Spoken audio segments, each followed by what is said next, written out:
Hello and welcome to Q&A Tuesday. This week's question is, can you recommend a good way to cook roast beef? I most certainly can, and this method is particularly good if you are worried about overcooking your beef. I'm going to demonstrate to you the reverse sear method. So let's take a look. This is a cut of rump. It's actually very rare that I buy rare meat. I usually prefer ribeye, which has a lot more marbling. But this is another reason to make sure that you dry brine it properly. So to do so, get some salt, preferably about 24 hours before you actually roast the beef. You're looking at about a teaspoon of sea salt to a kilo of meat, roughly.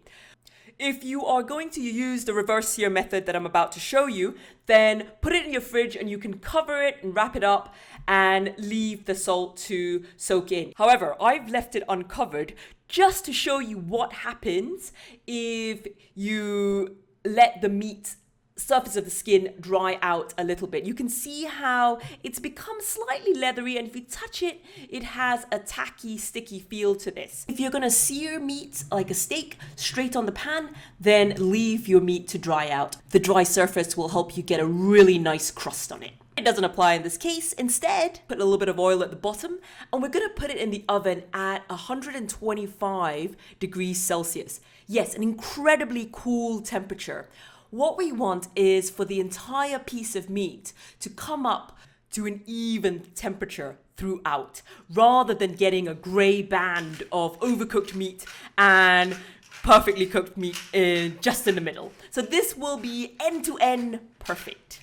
The cooking time depends on your cut of meat and how well you like it done. So I've put a little table to show you what internal temperature you're aiming for. This cut took over 2 hours to get up to about 55 degrees centigrade, which is what I was aiming for. There is a little carryover, which means that the temperature increases after you take it out of the oven. So by the time I got the camera set, it went up a couple of degrees. The first time you do it, check in periodically with your thermometer so you'll get a sense of how long things take.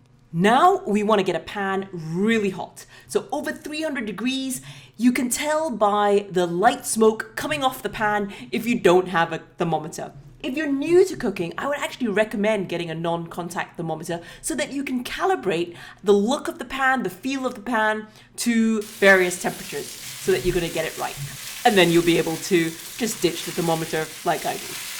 2 minutes for the top, that's the fat side, and maybe about a minute for the base. And that's about it. So give it a turn, you'll see that it's taken some beautiful color now. So to clarify about the thermometers, I do regularly use the probe thermometer for large cuts of meat to make sure that the internal temperature is just right. It's really hard to tell, depending on the cut of meat and the oven, when the perfect doneness is attained. But the contact thermometer, the one to check the surface, you'll learn that really, really fast. And now we carve. This is a different piece of meat, yes. The previous one I ate rather greedily before I had a chance to do any filming. So this is another cut, but it's made exactly the same way. So let's slice into it. As you can see, there's only a very thin band of gray at the bottom. It's medium rare throughout the piece of meat.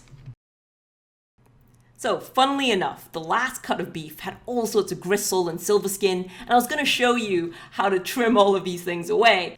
But in reality, this one is fine, and I'm only trimming the top because it's going into a sandwich, and I just want to make sure that there are no chewy bits at all. Hope you enjoy making your roast beef. If you've got any further questions, do drop me a line. The email address once again is questions@cookingforlife.club. See you again next time. Goodbye.